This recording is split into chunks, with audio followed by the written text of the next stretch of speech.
Bien chers amis de Café Évangile, Jésus le Fils, cette réponse, voici le premier, écoute Israël. Le Seigneur notre Dieu est l'unique Seigneur. Tu aimeras le Seigneur ton Dieu de tout ton cœur, de toute ton âme, de tout ton esprit et de toute ta force. Et voici le second, tu aimeras ton prochain comme toi-même. Il n'y a pas de commandement plus grand que cela. Bien chers amis, ces paroles que nous venons d'écouter, extraits de l'évangile de ce jour, doivent être comprises comme une promesse. C'est-à-dire, bien que c'est un commandement que le Seigneur nous donne et nous interpelle à vivre, il est aussi judicieux de prendre ces paroles comme une promesse de la part du Seigneur. Parce qu'une promesse s'ouvre sur le futur. La promesse ne s'accomplit pas dans le présent. Toute promesse est une invitation à l'espérance. C'est une invitation à projeter les yeux sur le futur, sur l'accomplissement de ce qui est promis dans les temps futurs. Et c'est pour cela que je dis que ces paroles du Seigneur, nous devons les prendre comme une promesse qui nous a faite. La vie chrétienne, chers amis, est une vie de projection. On se projette vers l'avant. Et plus on arrive à un point, on se lance encore davantage. Vous voyez, le Seigneur n'a pas dit « aime ton prochain ». Il dit « tu aimeras ».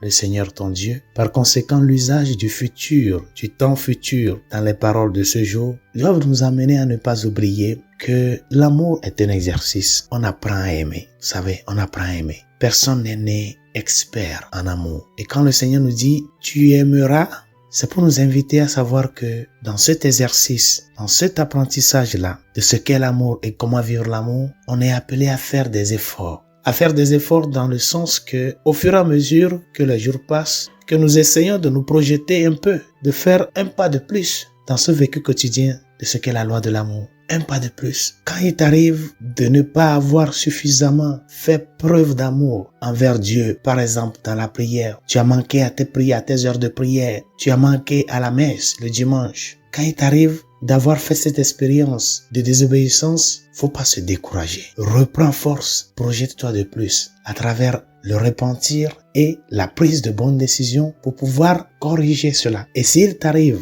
de n'avoir pas fait preuve d'amour suffisant envers le prochain, de n'avoir pas aidé ton mari comme cela se doit, de n'avoir pas porté ton aide à ton épouse comme cela se doit, d'avoir manqué à tes obligations comme père et mère de famille, d'avoir manqué à tes obligations comme fils et fille, d'avoir trahi un ami, d'avoir menti. Si tu as vu vraiment, si tu as fait cette expérience de désobéissance par rapport à l'amour de Dieu, cette conscience-là doit t'amener à te lancer avec de bonnes résolutions. Non pas à se désespérer, à se décourager. Je suis en train de faire des efforts mais rien ne change. Le Seigneur vient te dire aujourd'hui, l'amour est une école. On apprend à aimer. Et ce n'est pas une question d'un seul jour. C'est une question de se projeter au jour le jour avec des résolutions, de pouvoir s'améliorer davantage dans notre relation avec Dieu, mais aussi dans notre relation avec le prochain. Demandons au Seigneur de nous aider à pouvoir faire nôtre ces paroles-là, cette exigence, cet impératif et cette invitation qu'il nous fait de pouvoir faire de notre vie un éternel exercice d'amour. Apprendre vraiment à aimer à travers des œuvres concrètes,